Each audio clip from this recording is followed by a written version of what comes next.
friends, it's Gwen. Welcome back to my channel. Today I'm here to share my December book haul with you.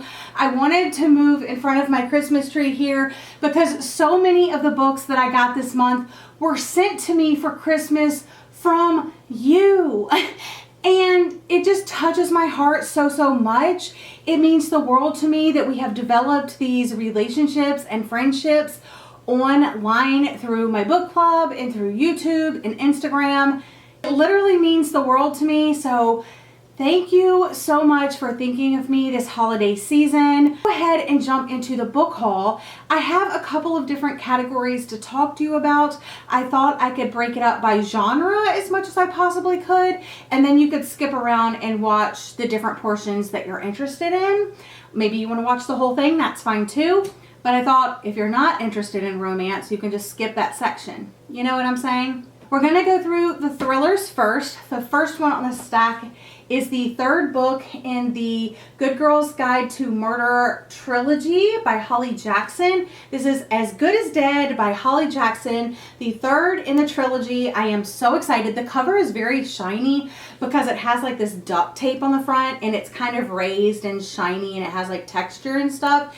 It's so cool to see this cover in person. I'm so excited to have this now because I can reread the first book, jump into the second, and then go right into the finale. I'm really looking forward to this one. This was kindly sent to me from Sarah, someone in my book club. So thank you so much, Sarah. I can't wait to reread the first book and the rest of the trilogy in 2022. The next book is one I picked up at the book exchange, The Turnout by Megan Abbott. I don't know too much about this one. It says it was the three of them, always the three of them until it wasn't. And that was when everything went wrong, starting with the fire or before. So I picked that one up with some store credit at the book exchange. I also scored False Witness by Karen Slaughter at the book exchange. I have only successfully read, I should say, one book by Karen Slaughter, but I really did enjoy that book, although I kind of do forget a lot about it. I remember enjoying it when I was reading it. But if you don't know, Gabby and Haley talked about this for Gabby's book club, the book troop, and it just sounded really interesting. I decided to go ahead and pick it up. Like I said, I saw it at the book exchange. I only know what they talked about on that live show, so really looking forward to jumping into this one without knowing too much. Then I saw this at the book exchange and I squealed and snatched this off of the shelf so fast. The Plot. Oh, so exciting. This is about a teacher that essentially steals the plot of one of his students' books. So the student says, I have the best idea for this plot ever, and it doesn't matter if I'm a really good writer, my plot is going to carry me. Well, something happens to the student and the teacher realizes that the book was never published. So they steal the plot and write it, and it's like a best-selling book and things happen from there. Really looking forward to this one. So happy I got it at the book exchange for store credit. Also saw this at the book exchange, Spare Room. Now this is an indie published thriller, which I don't see a lot of at my book exchange. This one is published by Bloodhound Books. And I was immediately pulled in because it had a door on the cover and it was reminding me of Behind Closed Doors. And then on the bottom it says, you never know what goes on behind closed doors. I was like, I see what you're doing. But this one is Spare Room by 𝒕𝒊𝒏𝒌𝒔 Mitchell. And this is about this woman that moves into a bedroom in a larger house. So she's a tenant of this couple. And in the room, she finds a suicide note from the previous tenant. She asks the couple about it and they assure her that that person never existed, that she's the first tenant that they've ever had. So then the girl or the woman starts questioning what's going on and all of that. Really looking forward to this one. This one was kindly sent to me from Sarah, from Sarah's Bookshelves. Thank you so much, Sarah. Your friendship does mean the absolute world to me. She sent me Confessions. I'm not going to try to say the author's name. She is from Japan, and I'm just sure I would butcher this.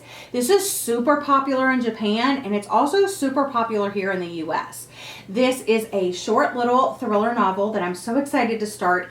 It's about this woman that's about to resign from her teaching job, but her last lecture is basically like calling out these two peers, and everything kind of unravels from there. That's all I know. That's all I want to know. I'm really looking forward to it. And I picked myself up 2 Lucinda Berry books because I've never read Lucinda Berry before, and Lucinda Berry is one of my friend Jessie's all-time favorite authors. So I picked up The Perfect Child and also When She Returned. These both, I picked them up on Amazon. So The Perfect Child is one that she has definitely recommended to me, and this one is just like another Lucinda Berry book that I was interested in. So this one is about adoptive parents, and then let's see, Christopher and Hannah are a happily married surgeon and nurse with picture-perfect lives.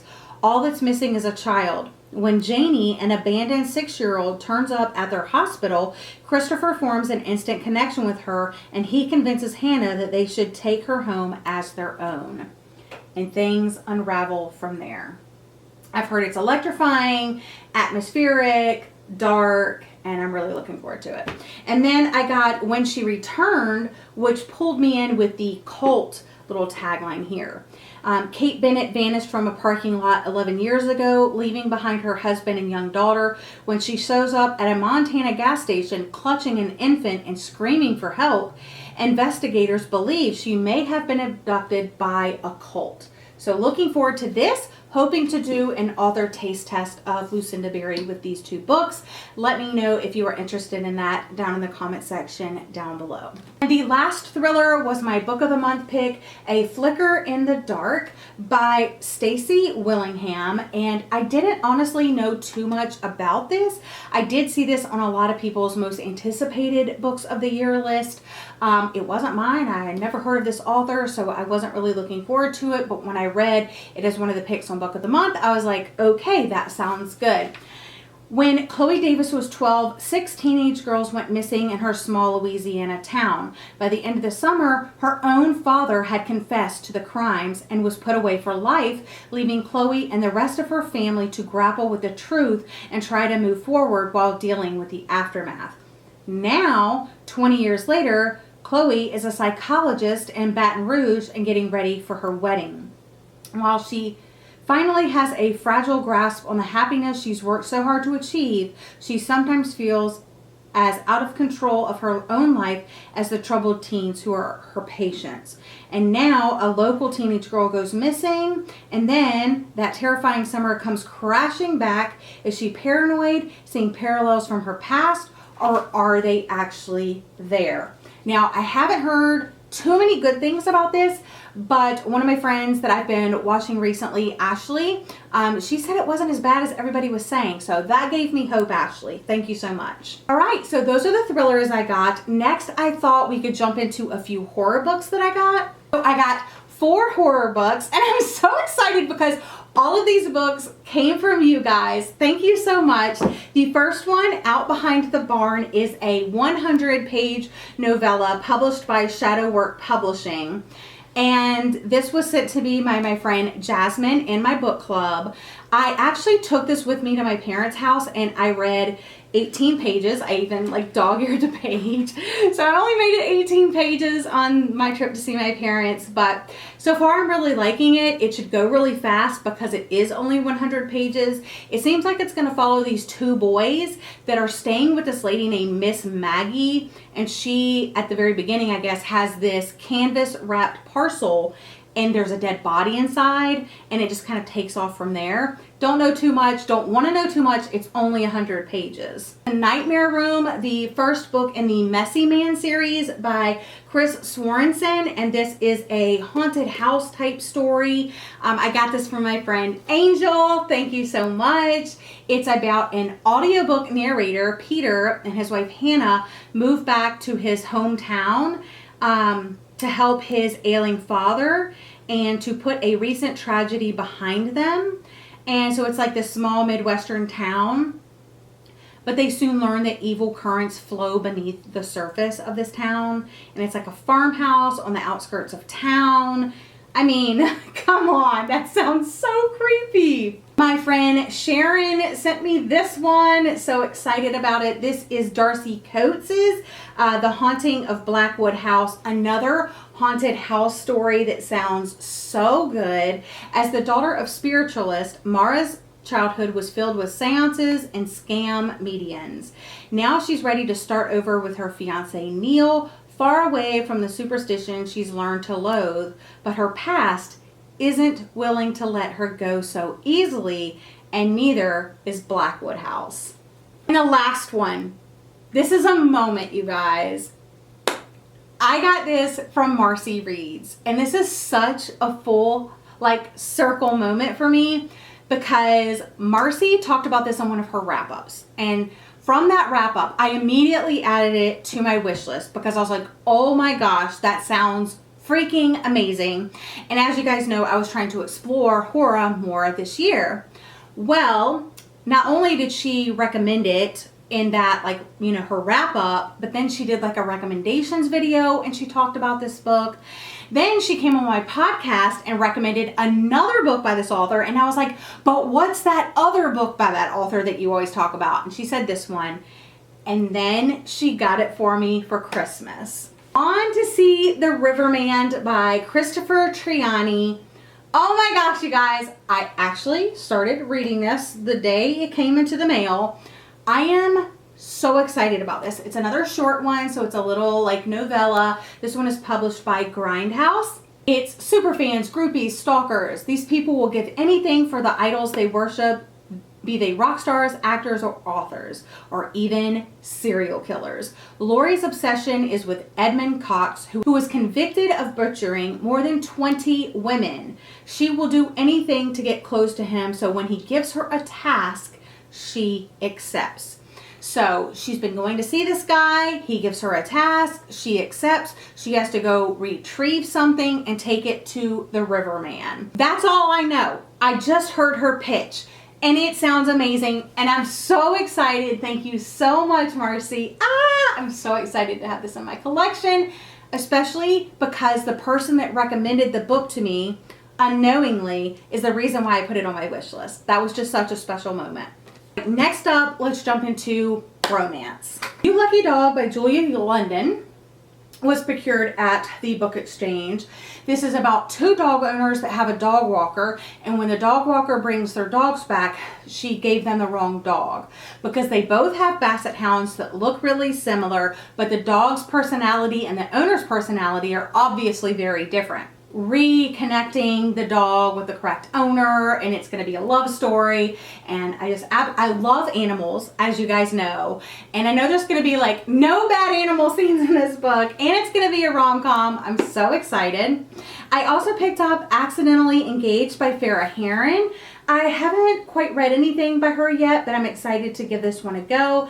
It's a contemporary romance, and it says all's fair in love and baking. When it comes to bread, Rena knows exactly what she's doing. She treats her sourdough starters like somewhat unruly children, but when it comes to Rena's actual family and their constant meddling in her life, well, that recipe always ends in disaster.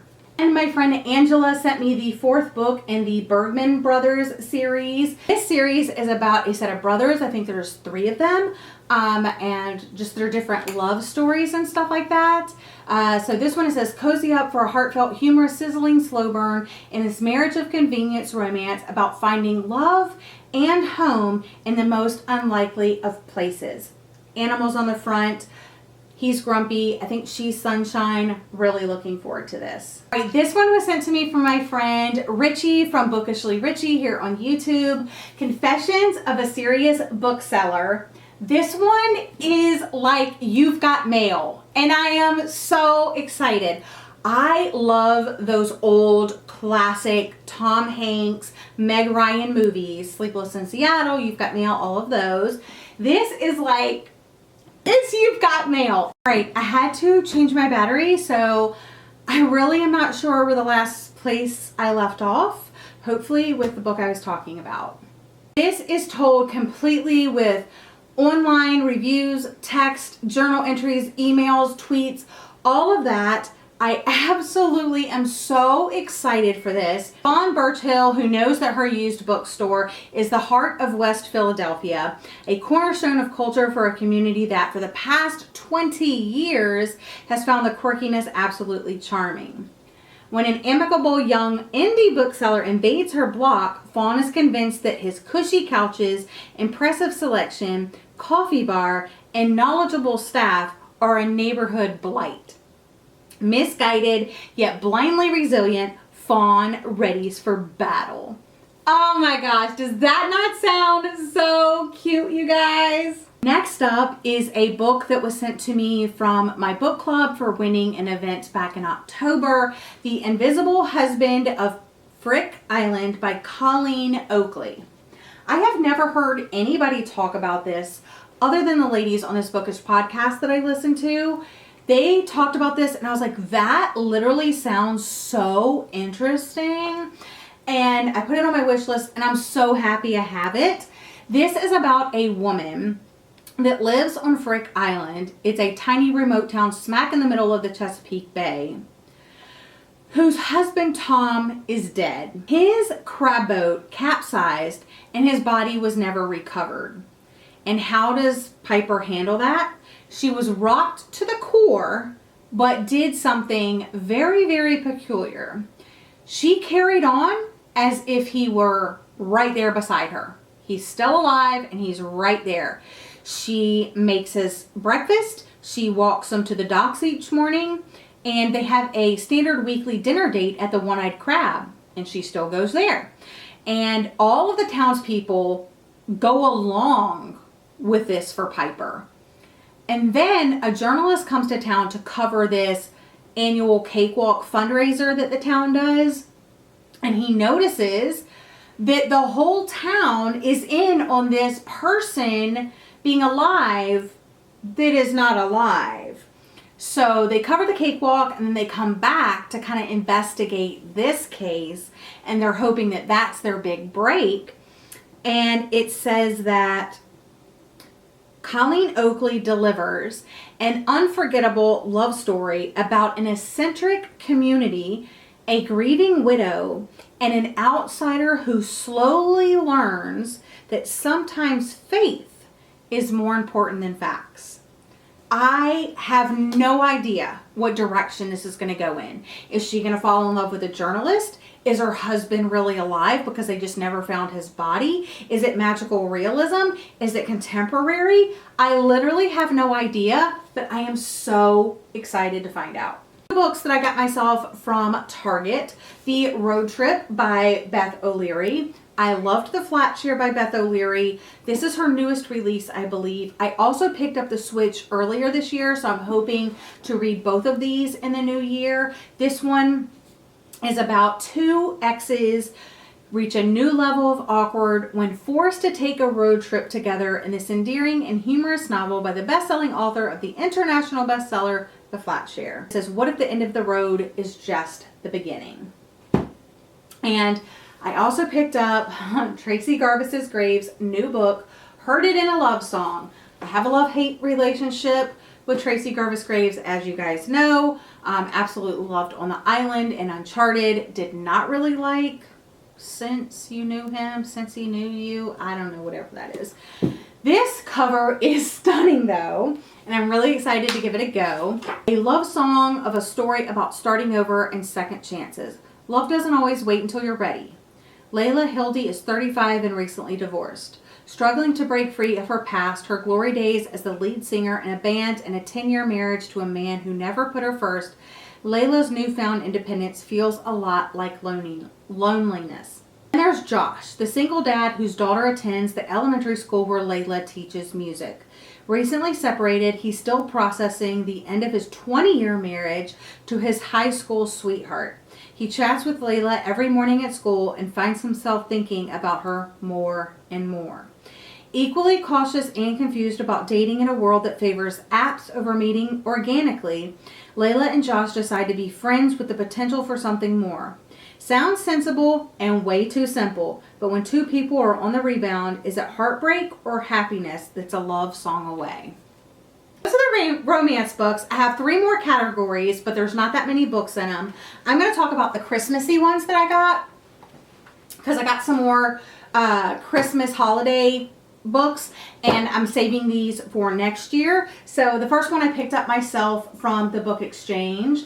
It is Mary Kay Andrews' Christmas Bliss, and this is set in Savannah. There's an antique dealer named Eloise, and the holiday season is turning out to be full of disasters.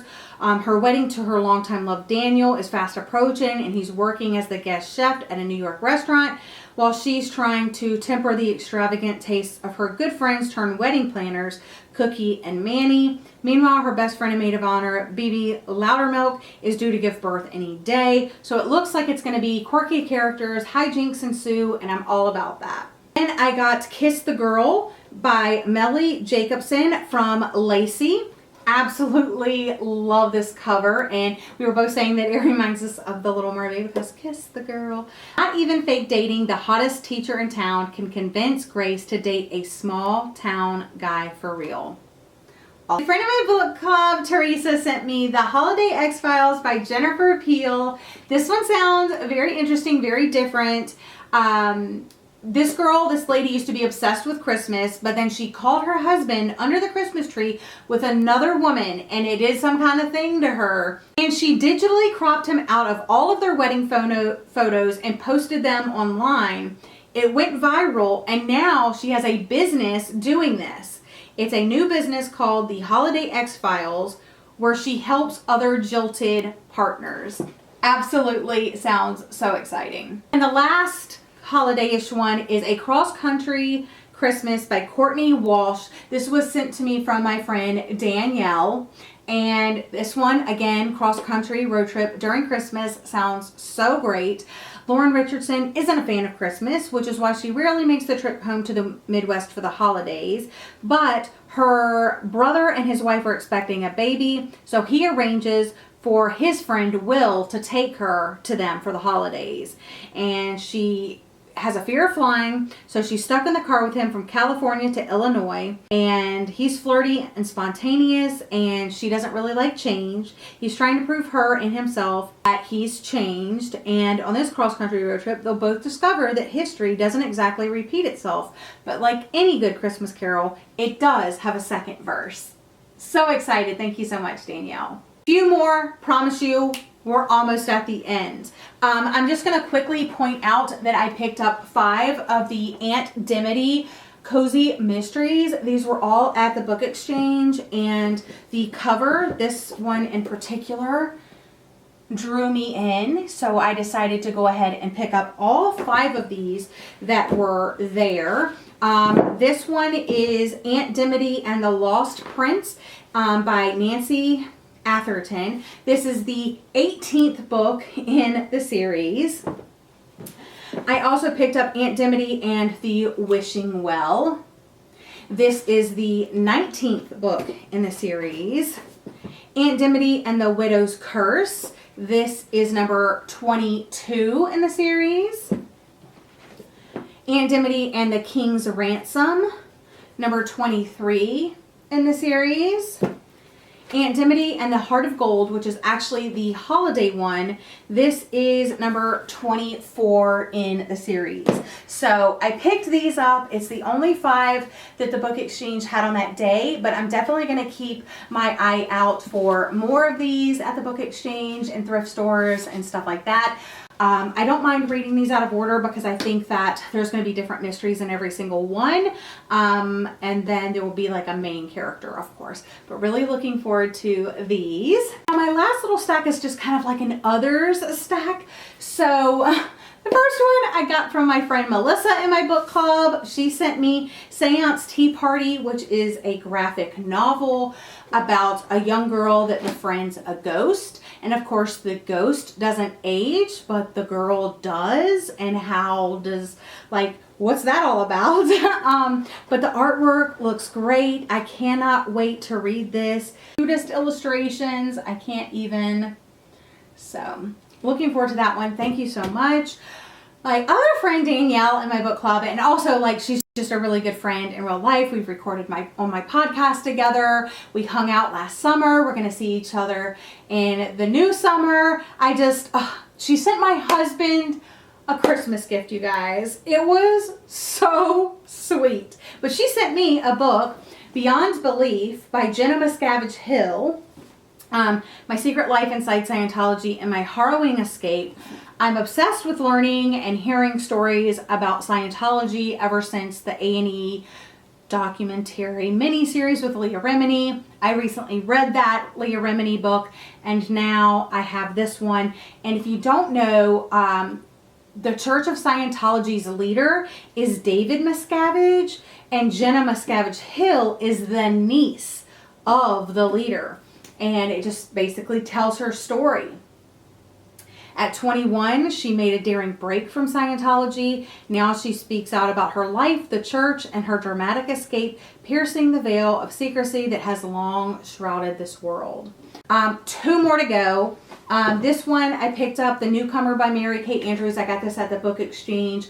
Looks like a summery beach read. Went ahead and picked it up, but it sounds like it's going to have like mysterious elements woven in as well. In trouble and on the run after she discovers her sister Tanya dead on the floor of her fashionable New York City townhome, Letty is certain she knows who did it, Tanya's ex, sleazy real estate entrepreneur Evan Wingfield. Even in the grip of grief and panic, Letty heeds her late sister's warnings. If anything bad happens to me, it's Evan. Promise me you'll take Maya and run. Promise me. The last book, picked this up at the book exchange because of the cover, and I read it, and it sounds unlike anything I have ever read before, and it is The Bees by Leilani Paul. That's how I'm going to say the name. I could be wrong. I probably need to look that up. This is blurb by some amazing authors, Margaret Atwood, Emma Donoghue, Madeline Miller, and then on back it says, accept, obey, serve. And the cover is gorgeous. Now the synopsis though, I'm definitely going to need the audiobook for this one, so I really hope it has one. I think I'm going to be reading from the perspective of a bee. Just saying that out loud cracks me up. Flora 717 is a sanitation worker, a member of the lowest caste of her orchard hive, where work and sacrifice are the highest virtues and worship of the beloved queen is the only religion. Thrilling, suspenseful, and imaginative, The Bees and its dazzling young heroine will forever change the way you look at the world outside your window. Wow, crazy. Those are the books that I got in December, you guys. I know I have at least one more Christmas present on the way. I'm not going to get it until January 18th. Thank you so much, Jessie, for thinking of me. I appreciate it already. But yeah, those are the books I got. I want to say a huge thank you to you guys again. Thank you for thinking of me this holiday season. Your love, support, and friendship means the absolute world to me. I just want you to know how much your support and your friendship means to me. Yeah, these are the books that I got this month. It's a lot, but I'm so grateful. And now I get to put all of these on my TBR shelf and start choosing what I want to read in January. That's all for today's video. Thank you for joining me. I hope you're all having a lovely day or night, and I'll see you guys again in another video very soon. Bye guys.